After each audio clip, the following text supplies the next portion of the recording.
We've got this breaking news, folks. The VIX, the volatility index, has now hit a 5-year high.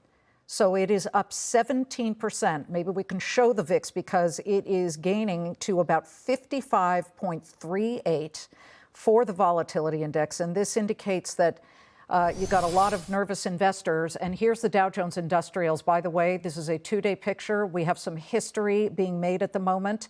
Back-to-back 2-day, 2,000-point swings on each of those days. Never happened before in history. So as we look, we've got the 2-day of the Dow, and you can see the volatility. Certainly yesterday was really, really rough. Today, we just went from peak all the way to fumbling to the trough, which is where we kind of are right now, down about 640 points. But first time ever that 2 days in a row, the Dow has endured 2,000-point swings. We've got farmers enduring the same type of angst when it comes to tariffs. Let's listen when it comes to what they are saying across the country. If we have fair trade, that will eventually come back to us because people are going to want our product because we know what we're doing. The almond market is kind of just starting to rebound and get a little bit higher prices, where we've lost money the last several years because of the market situation. So this tariff situation could really put some more heavier losses on us. We're already seeing it. You know, our soybean market, the cattle market, I'm more worried about what it's going to do for some of the other stuff that we will purchase throughout the year, whether that's equipment parts, chemicals in the future, fertilizer prices, how it's going to impact things. Farmers across the country explaining what they are seeing, what they are feeling. And remember, we have tariffs that are going to be hit on China 104% in less than 9 hours from now. Tariffs, when it comes to what's going on with the agriculture sector, very crucial here. And the pain apparently is coming. White House saying that those tariffs on China, 12:01 a.m. Eastern time, go into effect. This is going to hit farming states like Iowa very hard. The Hawkeye State is America's second biggest agriculture exporter, $13.5 billion in farm exports in 2023. Also from Iowa, my next guest, Tom Vilsack. He's the former governor of Iowa and a 3-term U.S. Secretary of Agriculture, now CEO of World Food Prize Foundation. Tom Vilsack joins me now in a Fox Business exclusive. Governor, what are you hearing from farmers right now about how they think the tariffs are going to affect them?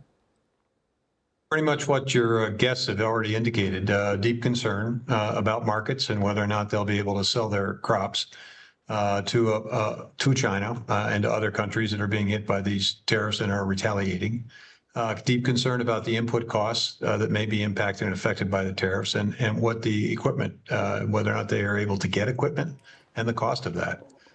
It's obviously a time of deep concern, and of course commodity prices are not as strong as they have been, and that obviously weighs on them as well. The China issue. The U.S. exports soybeans to China, a massive amount. President Trump had gotten China to promise it would buy a certain amount of soybeans. They said they would. They did not. What do we do? Do we allow that to continue? Or do we do something in between what the president is going to put into effect tonight in 8 hours and 14 minutes? And that's 104% tariffs on everything coming from China. You know China's going to be retaliating too. They said they will fight till the end. I think there's no question that there's going to have to be conversations with the Chinese to see whether or not something can be worked out. Here's the risk. If this thing lingers for a period of time, China doesn't stop buying soybeans. They just don't buy them from us. They buy them from our competitors. And the reality is they create relationships and a supply chain which is pretty stable and secure coming from South America. And the result is not just a loss of market share today, but as importantly, a market share loss tomorrow. So hopefully whatever negotiations can take place, they'll take place quickly. And this gets resolved in a way in which the agreements are enforceable, and the way in which our Chinese friends will actually follow through on what they promised that they would do. If you were Donald Trump's trade negotiator, I mean, you served 12 years as agriculture secretary, what is the first thing that you would say to him? And you know that the word bailout is coming. Will the farmers be bailed out? Well, I would explain to him, Mr. President, that you may have to rely on Congress to be able to do that because the size of the bailout may be pretty significant and may outrun the resources that are available under the Commodity Credit Foundation of funds. So you may have to go to Congress.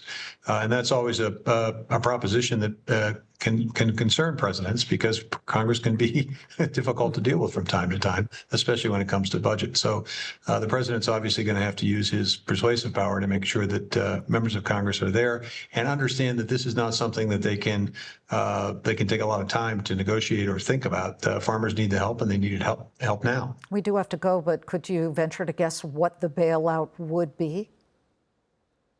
Well, in the past, it was it required $50 billion from the Commodity Credit Corporation, and maybe more than that, depending again on the size and the extent of the retaliatory tariffs, not just from China but from other countries that impact and affect exports.